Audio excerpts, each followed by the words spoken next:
దేశవ్యాప్తంగా సంచలనం సృష్టించిన శబరిమల గర్భగుడి స్వర్ణబంధనం చోరీ కేసులో కీలక పురోగతి లభించింది.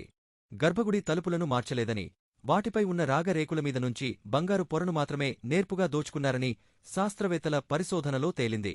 ఈ మేరకు విక్రమ్ సారాభాయ్ స్పేస్ సెంటర్ శాస్త్రవేత్తలు సమర్పించిన నివేదికను ప్రత్యేక దర్యాప్తు బృందం బుధవారం కేరళ హైకోర్టుకు సమర్పించింది.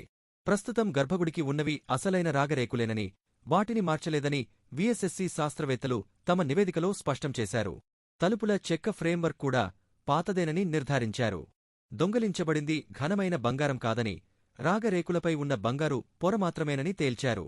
కొన్ని రేకులపై బంగారం శాతం గణనీయంగా తగ్గడాన్ని బట్టి రసాయనాలను ఉపయోగించి బంగారాన్ని వేరుచేసి ఉంటారని అంచనా వేశారు. రేకులపై కనిపించిన మార్పుల వల్ల వాటిని పూర్తిగా మార్చేసి ఉంటారని ఇప్పటివరకు ప్రచారం జరిగింది.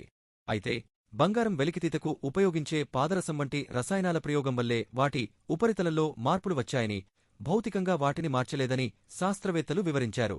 ఈ వాదనతో అంతర్జాతీయ ముఠాలకు విక్రయించి ఉంటారన్న ఊహాగానాలకు తెరపడినట్టయింది. ఈ కేసుకు సంబంధించి మరిన్ని విశ్లేషణలు కొనసాగుతున్నాయని, పాత గర్భగుడి తలుపుల నమూనాలతో పోల్చి తుది నివేదికను త్వరలోనే సమర్పిస్తామని విఎస్ఎస్సి అధికారులు సిట్కు తెలిపారు. ఈ శాస్త్రీయ ఆధారాలతో దర్యాప్తునకు స్పష్టమైన దిశానిర్దేశం లభించింది.